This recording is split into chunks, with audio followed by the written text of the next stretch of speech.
We often speak of love as if it were a flame, warm, illuminating, sometimes consuming. Yet, just as a flame needs oxygen and space to burn brightly, so too does love require respect, trust, and balance to endure. The tragedy is that many confuse passion with possession, loyalty with submission, and love with sacrifice. But there are certain boundaries that, if crossed, slowly suffocate the soul. Today, let us explore what one must never tolerate in a romantic relationship, not because love is fragile, but because love deserves to be strong.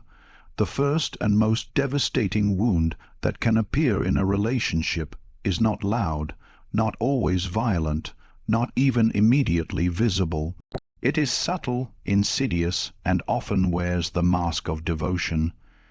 It begins when you slowly, almost imperceptibly, lose the contours of yourself. You may not notice it at first. A small concession here, a little silence there, a dream postponed because it doesn't fit the expectations of the other.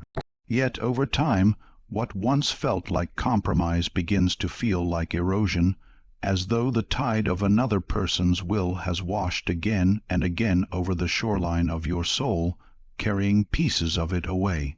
A relationship, if it is worthy of the name, is meant to be an expansion of the psyche, a joining of two distinct worlds that meet without collapsing into one another. But when love is confused with control, the bond ceases to be a union of equals and instead becomes a cage. Many people remain in such cages because the bars are gilded with affection, with the illusion of safety, or with the fear of loneliness. They tell themselves, "I am sacrificing for love. This is what devotion requires." But what masquerades as sacrifice is often submission, and what appears as love is often domination. I once sat with a woman who had, for years, abandoned the small joys that once defined her. She had been a painter in her youth, filling canvases with colors so alive they seemed to breathe. But her partner dismissed her art as frivolous, a hobby for children. He said, until she came to believe his words, brushes that once felt like extensions of her hand gathered dust in the attic. At first she told herself it was practical. There were more important things to focus on, responsibilities to meet, a relationship to maintain. But gradually the silence of her abandoned canvas became the silence of her laughter, the dulling of her voice, the shrinking of her presence in the world. Years later, when she finally left, she said something that still lingers with me. I realized he didn't fall in love with me. He fell in love with controlling me. This is the essence of identity erosion, the slow suffocation of the self in the name of love. It is dangerous precisely because it feels at first like devotion, like compromise, like care. But in truth, it is the dimming of the inner flame, and once extinguished, it leaves a soul wandering in shadow, uncertain of who it is anymore. Every human being carries within them a spark that is utterly unique, a constellation of desires, talents, wounds, and dreams. To enter into love is not to extinguish that spark for the sake of another, but to place it beside theirs so that together they illuminate more of the night sky. When one demands that the other diminish, abandon, or silence their essence, the relationship ceases to be love and becomes instead a subtle form of enslavement. How many people remain trapped in this dynamic? More than we care to admit. They silence their music, their writing, their laughter, even the way they dress or speak, simply because the other disapproves. They take on the interests of their partner, their world view, even their patterns of speech, until one day they cannot distinguish where they end and the other begins. At first, this merging may feel intoxicating, two souls becoming one, but when it demands the annihilation of individuality, it is no longer union but dissolution. Consider the man who loved to travel, to see new places, to feel the exhilaration of unfamiliar streets and foreign voices. His partner despised travel, ridiculing it as escapism. In time he stayed home. At first it was framed as love. I don't need to go if you don't want to. But years later he admitted to feeling like a prisoner in his own home, his spirit restless, his vitality drained. What began as devotion ended in despair, because he had allowed the erosion of his identity in the name of peace. The tragedy of such relationships is that the world often applauds them as examples of loyalty or compromise. We are told that love requires sacrifice, but what is rarely said is that love requires sacrifice of ego, not essence. To give up arrogance, selfishness, or destructive habits.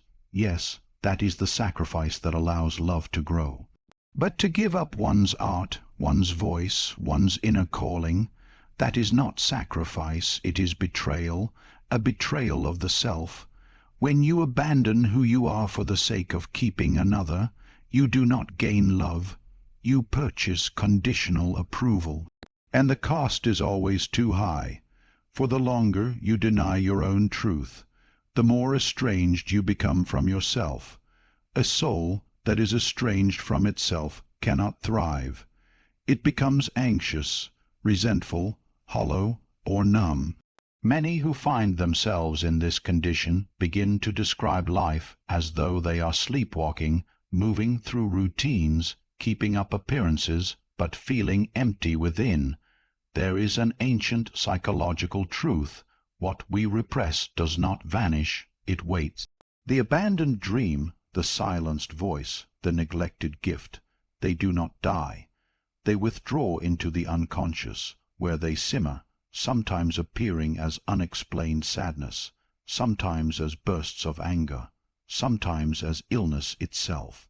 A woman who stops painting because her partner mocks her art may later find herself restless, depressed, unable to name why.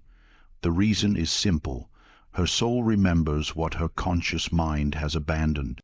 To tolerate the erosion of your identity in love is to accept a slow death.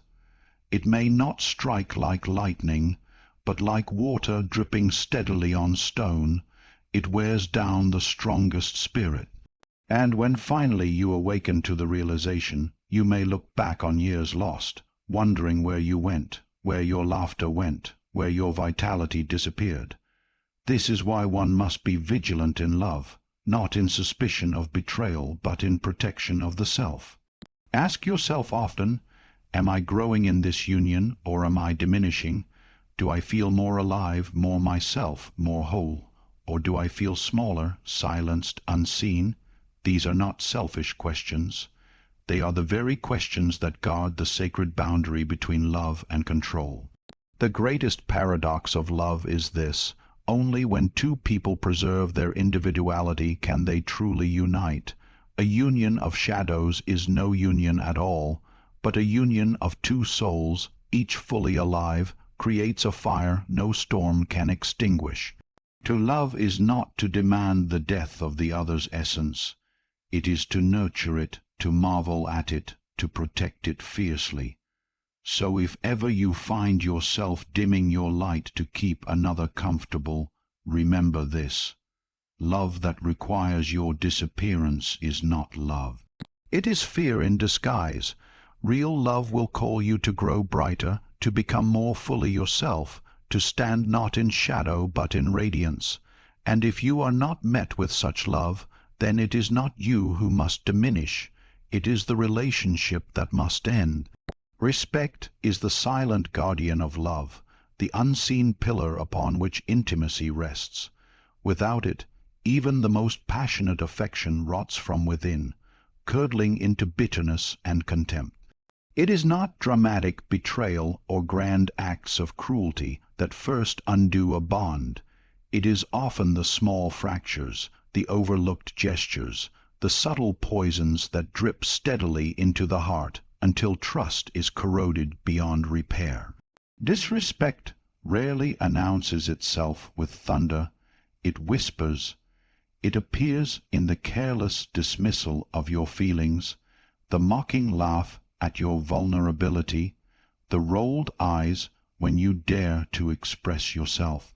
It hides in sarcasm, in the sharp jab disguised as humor, in the quiet invalidation that leaves you questioning whether your voice carries any worth at all. Every soul enters love with the deep and unconscious longing to be seen, to be recognized in the fullness of who they are. Respect is that recognition. It is the acknowledgement that the other is not merely a reflection of our needs, not a vessel for our projections, but a living, breathing reality of their own, an equal soul with dignity, with boundaries, with depths we cannot own but only honor. Without this acknowledgement, what remains is not love but a shadow of it, a performance where one partner dominates and the other shrinks. I recall a man who once spoke of his marriage with quiet despair. He described a pattern that had become so routine it seemed invisible to everyone but him. Every time he shared a thought, his wife interrupted, corrected, or dismissed it as foolish. At first, he laughed it off, believing it harmless. But as the years passed, the laughter gave way to silence. He stopped offering his thoughts at all. He spoke of feeling like a ghost in his own home, present in body but absent in voice, unacknowledged in his essence. The absence of respect had drained him not with a single blow, but with 1,000 small cuts. Psychological studies confirm what lived experience already teaches us. Contempt is the strongest predictor of a relationship's collapse. Not anger, not conflict, not even disagreement, but contempt, the curl of the lip, the sneer, the sarcastic dismissal, the subtle communication that says, "You are beneath me." Anger, at least, acknowledges the other as a worthy opponent. Contempt denies them dignity altogether. And when dignity is denied, intimacy withers. Respect is the soil in which love's roots grow deep. Without it, even passion becomes unsustainable, because passion without respect burns hot and dies quickly, leaving only ashes. To be disrespected repeatedly is to live in a state of quiet starvation. You may still have affection, you may still share a home, you may still walk through the rituals of partnership, but your spirit grows thinner each day, deprived of the simple nourishment of being valued. The tragedy is that many endure this absence of respect because it often comes wrapped in normalcy. A cutting remark is excused as just joking. A dismissive wave of the hand is explained away as stress or distraction. Over time, the disrespected partner begins to question their own perception. Am I being too sensitive? Am I overreacting? They internalize the contempt, turning it inward until they themselves believe they are small. In this way, disrespect not only erodes trust between two people, it erodes the very foundation of one's self-respect. It is vital to understand that respect is not demonstrated merely in polite words or outward gestures. True respect arises from the recognition of the other's inner world as real and valid, to listen with presence, to honor boundaries, to take seriously the emotions and perspectives of one's partner. These are not luxuries, they are necessities. Without them, a relationship may still function on the surface, but will be hollow within, like a tree that looks alive but is rotting at the core. Consider a woman who loved literature deeply. Her husband, practical and impatient, dismissed novels as a waste of time. At first, she defended her passion, but each sarcastic comment chipped away at her joy. Eventually, she stopped reading altogether, not because she no longer loved it, but because every page she turned reminded her of his disdain. What died in that relationship was not simply the act of reading. It was the part of her that felt worthy of wonder, of imagination, of delight. That is the true violence of disrespect. It does not merely wound the moment, it strangles the spirit of the other over time. Respect is also a mirror. When we are treated with respect, we come to see ourselves as valuable. When we are treated with disdain, we begin to doubt our own worth. The danger, then, of remaining in a relationship without respect is not only that the relationship may end, it is that even if it continues, it leaves us diminished, convinced that we are undeserving of more. To tolerate disrespect is to teach yourself that your dignity is negotiable, that your soul can be bargained away for the comfort of companionship. But companionship without respect is not connection, it is captivity. Love that endures is not free from conflict. Conflict is inevitable, for two souls will never be identical. But even in conflict, respect must remain. To disagree with respect is to say, I oppose your idea, but I do not diminish your being. To fight without respect is to strike at the essence of the other, to undermine their humanity. One can recover from disagreement, one cannot easily recover from contempt. When you find yourself in a relationship where your words are consistently dismissed, where your emotions are treated as irritations, where your presence feels small, you must ask yourself whether you are being nourished or consumed. Love is meant to enlarge us, to allow us to grow into the fullness of who we are. A relationship that makes you shrink, that convinces you to silence yourself, that teaches you to expect disdain as normal, is not love. It is a distortion of it. You should never tolerate a love that makes you feel small, for the soul cannot thrive in smallness. It longs to expand, to be met with recognition, to stand in the dignity of its truth. If the one who claims to love you denies you that respect, then they do not love you. They love only the version of you that submits to their contempt. Real love is not afraid of your voice, your truth, your presence. Real love honors it, reveres it, and is made greater because of it. True love seeks truth. It is rooted in honesty, clarity, and the courage to look directly into the soul of another without masks or pretense. But where love is absent or distorted, manipulation enters like a shadow, twisting what is clear into confusion and making the heart doubt itself. Emotional manipulation is perhaps the most subtle of poisons, because it does not strike openly like violence, nor does it reveal itself immediately like betrayal. Instead, it works in the unseen spaces of communication, bending words, distorting perceptions, reshaping reality until you no longer trust the compass of your own feelings. Manipulation thrives on distortion. Where love says, I see you, manipulation says, you cannot even see yourself correctly without me. A partner who twists your words until they no longer resemble what you meant, who plays the victim whenever accountability is called for, or who uses guilt as a weapon is not nurturing your spirit. They are attempting to control the story of who you are. The tragedy is that many who endure such dynamics come to accept the distorted story as their own.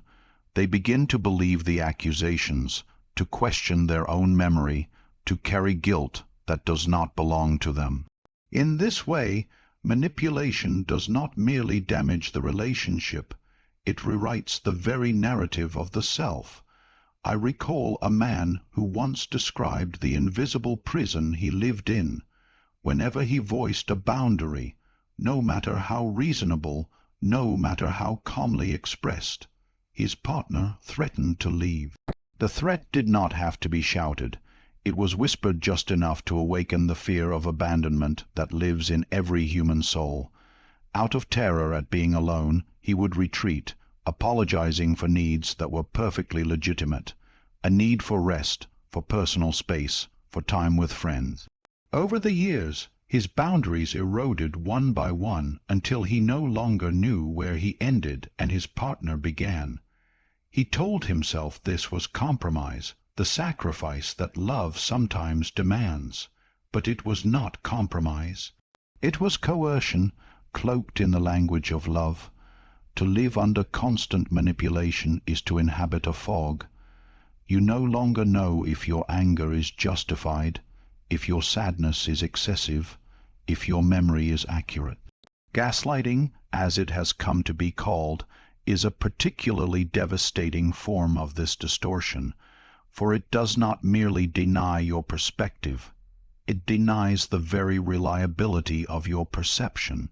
When someone repeatedly insists that what you saw you did not see, that what you felt you should not have felt, that what you remember never happened, the mind itself begins to fracture. You lose the ability to trust your inner compass. And when you can no longer trust yourself, you become utterly dependent on the manipulator for a sense of reality. That dependence is precisely the goal. What makes emotional manipulation so devastating is that it often masquerades as care. The guilt trip sounds like devotion. If you really loved me, you would. The playing of the victim sounds like vulnerability. I can't survive without you. Even silence itself, the withdrawal of affection, becomes a weapon to bend you into compliance, making you chase after reconciliation for wounds you did not cause. On the surface, this can appear like deep emotional connection. In truth, it is nothing more than a system of control. There is a profound psychological truth here. The human psyche longs to belong, and it fears abandonment as one of its deepest terrors. Manipulation exploits this fear. The manipulator does not need to shout or strike. They need only hint that your love is in danger of being withdrawn, that your bond is fragile and conditional, dependent on your constant appeasement. This awakens the primal anxiety of the child who fears losing the parent's love, and it keeps the adult bound in chains of guilt and fear. But love cannot survive in an atmosphere of fear. Fear produces compliance, but compliance is not intimacy. When you remain silent not because you have found peace, but because you are afraid of consequence, there is no union. There is only submission. When you apologize for needs that are natural and reasonable, you are not preserving the relationship. You are abandoning yourself within it. And when you abandon yourself, no amount of closeness can truly satisfy, because the bond is built on erasure, not authenticity. True love, by contrast, welcomes boundaries as sacred. It says, I honor your needs even when they differ from mine. It does not punish honesty with withdrawal, nor silence dissent with threats. It seeks clarity, not confusion, and accountability, not evasion. To be loved in truth is to feel safe enough to bring one's whole self into the relationship.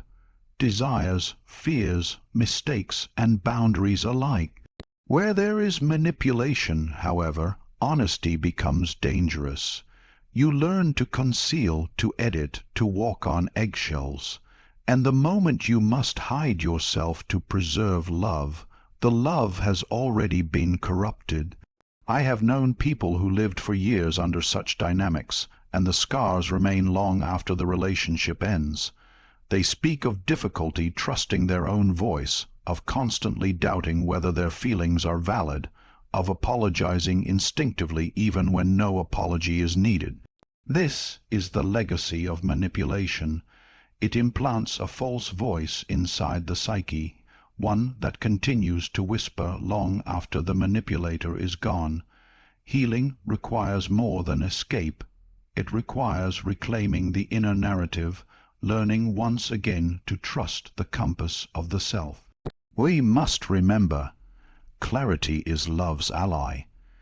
Confusion serves only control. When a relationship leaves you endlessly questioning whether you are the problem, whether your memory is trustworthy, whether your needs are too much, it is not love. It is distortion. And the longer one remains in distortion, the more estranged one becomes from truth. To tolerate manipulation is to agree to live in a house of mirrors, where nothing is certain, and every reflection is bent to serve another's desire. But the human soul is not meant to live in mirrors, it is meant to live in light.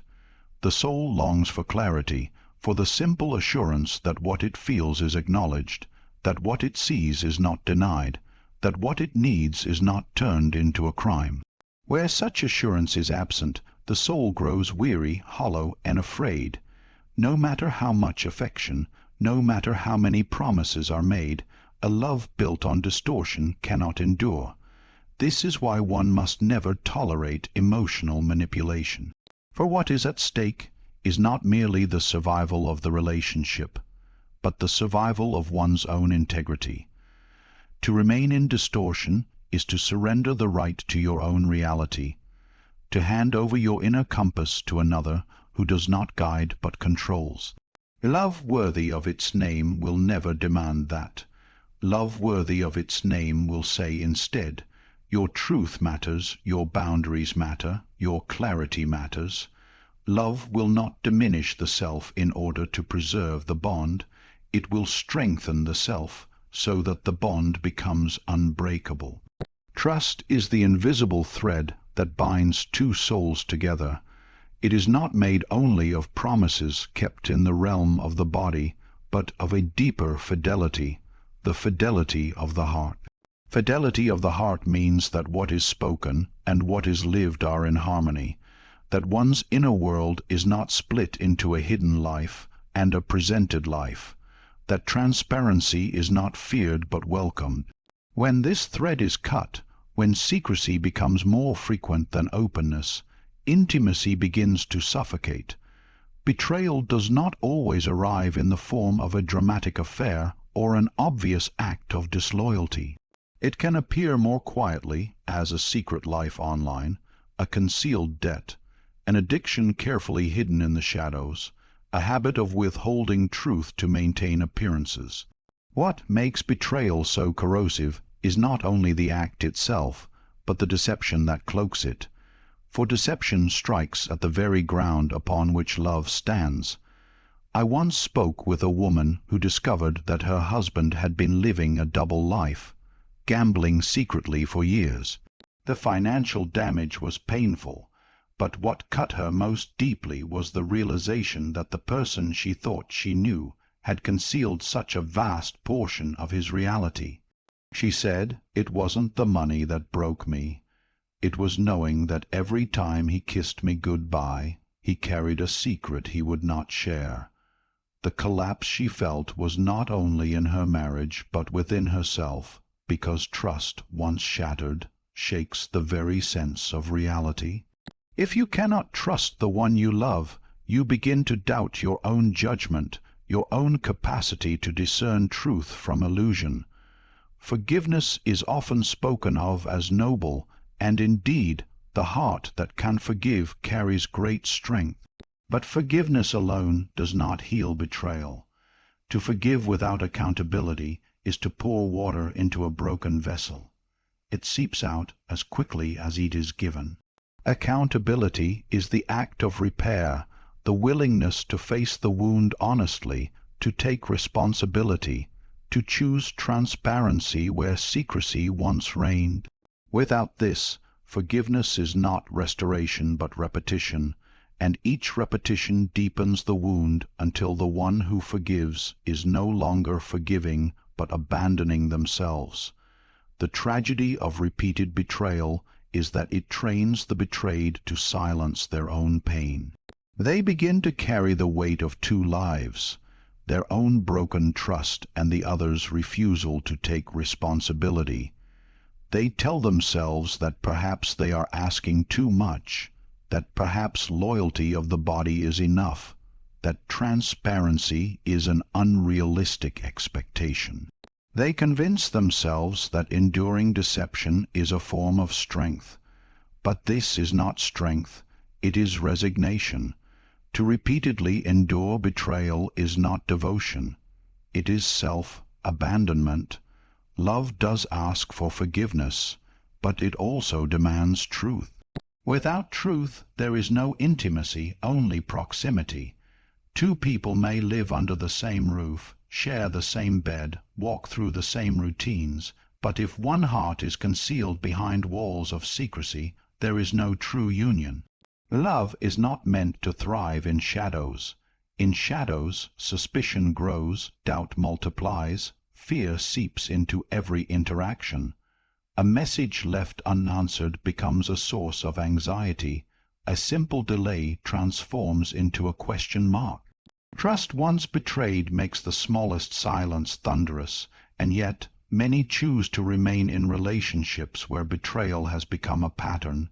They remain because of fear of loneliness, fear of starting over, fear of facing the unknown. They remain because the moments of affection, though interspersed with deception, still feel real, and they cling to those moments as proof that love exists. But love cannot be sustained by fragments. It requires the wholeness of two souls meeting in truth. To cling to half-truths, to accept half love, is to live in perpetual hunger, never nourished, never satisfied. There is also a deep psychological wound inflicted by betrayal. It strikes not only at the bond, but at the self, because betrayal carries an implicit message. You are not worthy of the truth. When one discovers lies where there should have been honesty, the soul begins to ask, am I not deserving of openness? Am I so unworthy that secrecy is preferable to facing me with honesty? This wound, if unhealed, lingers long after the relationship ends, making one cautious, distrustful, fearful of future love. Healing requires not only forgiveness of the other but reclamation of self, worth, the recognition that one's dignity deserves fidelity of both body and heart. What makes betrayal so complex is that it is often entangled with love itself. The betrayed may still feel love for the one who deceived them, and this love can make them hesitate to leave, to set boundaries, to demand accountability. But love without trust is a hollow shell. You can still feel affection for someone who has betrayed you, but affection cannot replace safety. Without safety, love becomes anxiety. Without truth, love becomes illusion. We must learn to discern between compassion and complicity. To forgive once, when accountability is present, may lead to healing. To forgive endlessly, when deception continues, is to collude in your own diminishment. There is a difference between offering grace and offering yourself as a doormat upon which betrayal wipes its feet. The former is an act of strength, the latter an act of surrender. The human soul craves intimacy, and intimacy is impossible without trust. Trust is the soil in which vulnerability can bloom. Without it, every vulnerability becomes a risk. Every confession becomes a potential weapon. Every act of openness becomes dangerous. A relationship without trust is a relationship where both lie guarded, even if only one holds secrets, for the other is forced to guard against further harm. In such soil, intimacy cannot survive. To remain in betrayal is to live in perpetual uncertainty, waiting for the next secret to emerge, for the next shadow to darken the bond. But love is not meant to be lived in constant vigilance.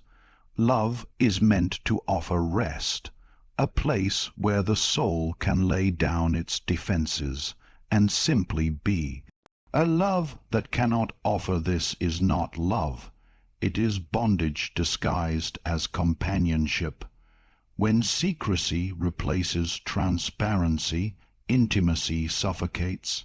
The most painful truth is that betrayal often kills not with one wound, but with the slow deprivation of oxygen, until the flame that once burned brightly flickers into smoke.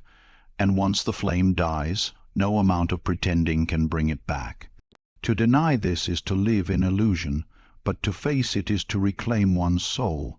Never tolerate a love that thrives in shadows, for what thrives in shadows is not love but fear, not intimacy but deceit.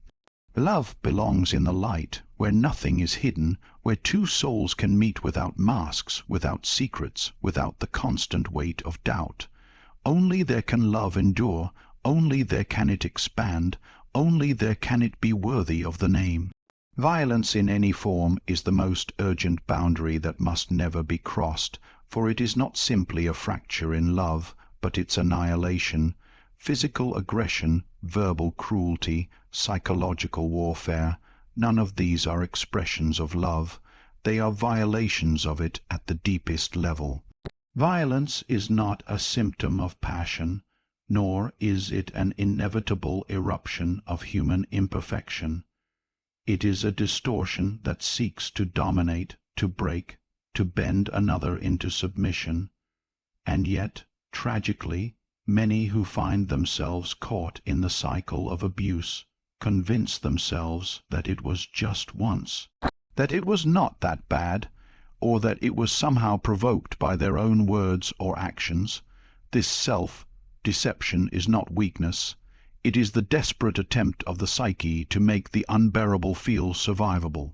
But what begins with excuses often ends with chains, because violence left unchecked does not recede, it escalates. Violence poisons the ground of intimacy. Imagine a garden in which toxins are poured into the soil. No matter how much sunlight touches the leaves, no matter how much water reaches the roots, nothing of life can grow. In the same way, when a relationship becomes tainted with violence, the possibility of love's flourishing is destroyed. Safety is not optional in love. It is the condition upon which everything else depends. Where there is fear, love cannot breathe.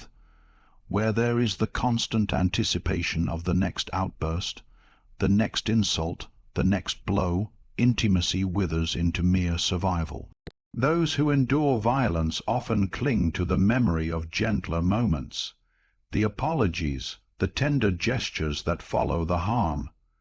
The cycle of abuse is insidious precisely because it interweaves cruelty with moments of affection, creating confusion in the heart. One day there are harsh words or bruising hands, and the next there is a tearful embrace, a promise that it will never happen again. The victim longs to believe in the promise, for to do otherwise would mean confronting the terror of leaving, of facing the unknown, of admitting that the person they love is also the one who harms them. And so they remain living between hope and fear, their spirit slowly eroded by the unpredictability of the one they depend on. Verbal cruelty may not leave visible scars, but it cuts into the psyche with a sharpness no eye can see. The words spoken in anger, "You are worthless," "You are nothing without me," "No one else would ever love you," sink into the unconscious and replay themselves long after the voice that uttered them has fallen silent. Many who have endured such treatment continue to hear these echoes years later, internalizing the cruelty until they believe it as truth. What began as the voice of the abuser becomes the inner critic, a haunting presence that keeps them small, fearful, uncertain of their worth. Psychological warfare is perhaps the most invisible form of violence, yet it is equally devastating. It is the silent treatment that leaves one desperate for reconciliation, the manipulation that twists reality until the victim doubts their own memory, the subtle threats that keep them in constant vigilance. This form of violence enslaves the mind, creating a world where one walks on eggshells, where joy is tempered by caution, where spontaneity disappears because every word, every gesture must be calculated to avoid triggering another eruption. Life under psychological violence is not living, it is surviving. It is crucial to recognize that violence thrives on secrecy. Shame often silences its victims, convincing them that they are complicit, that they must hide the bruises, conceal the tears, mask the fear with a smile. They fear judgment, they fear disbelief, they fear being told to endure for the sake of love, family, or appearances. And so the silence continues, and within that silence the violence grows. Breaking that silence is an act of profound courage, for it is the first step toward reclaiming the dignity that violence seeks to destroy. The danger of tolerating even the smallest act of violence is that it sets a precedent. A shove excused as stress, a cruel insult dismissed as a bad day, a slammed door rationalized as temper, these become seeds of greater harm. Violence, like fire, feeds on itself. What is tolerated once becomes easier to repeat, and what is repeated grows bolder. To minimize it, to excuse it, to pretend it is temporary, is to give it permission to expand, and it will expand until there is nothing left of the self but fear. The human soul was not created to live in fear. At the core of every person is the need for safety, for the assurance that one can be vulnerable without risk of harm. Love should be that sanctuary, the place where defenses fall, where the heart rests unguarded. When instead it becomes the source of danger, the psyche splits, torn between longing for closeness and bracing for impact. This tension eats away at vitality, leaving behind exhaustion, anxiety, and despair. No amount of affection can compensate for the terror of violence, for love and violence cannot coexist. Where one is present, the other is destroyed. To those who endure violence, it is important to remember that leaving does not mean failure. It means survival. It means choosing life over diminishment, freedom over captivity. Too often, society places the burden on victims, asking why they did not leave sooner, why they stayed at all. But the real question should always be, why did someone who claimed to love choose to harm? To stay in violence is not a reflection of weakness, but of the powerful grip of hope, fear, and manipulation. Yet to step out of it, to reclaim the sacred right to safety, is nothing less than an act of rebirth. The path of healing after violence is long, but it is possible. It begins with the recognition that the violence was not deserved, that no flaw, no imperfection, no mistake justifies harm. It requires the slow rebuilding of trust, not first in others, but in oneself, in one's own perceptions, one's own worth. It means learning once again that love is not meant to be feared, that affection is not meant to leave scars, that intimacy is not meant to silence, but to nurture. Violence in any form must never be tolerated, for it destroys the very soil in which love is meant to grow. A garden cannot bloom in poisoned ground, and a heart cannot thrive in fear. Love demands safety as its foundation, and without that foundation, everything else collapses. To endure violence in the name of love is to confuse destruction with devotion, captivity with commitment. But love was never meant to imprison. Love was meant to set us free, to call forth the fullness of our being, to create a sanctuary where body, mind, and spirit are safe to flourish. Where safety is absent, love cannot survive, and to protect love, we must first protect the sacred boundary of safety, for without it, all that remains is the shadow of what love was meant to be. Love is not meant to diminish, degrade, or destroy. It is meant to call forth the deepest, most radiant parts of who we are, to remain in a relationship where identity is lost, respect is absent, manipulation is constant, trust is betrayed, or violence is present is not an act of devotion. It is an abandonment of the self. The flame of love was never meant to burn you into ashes. It was meant to warm, to guide, to illuminate the path of two souls walking side by side. Protect your flame, guard your essence, and above all, never tolerate what seeks to extinguish you.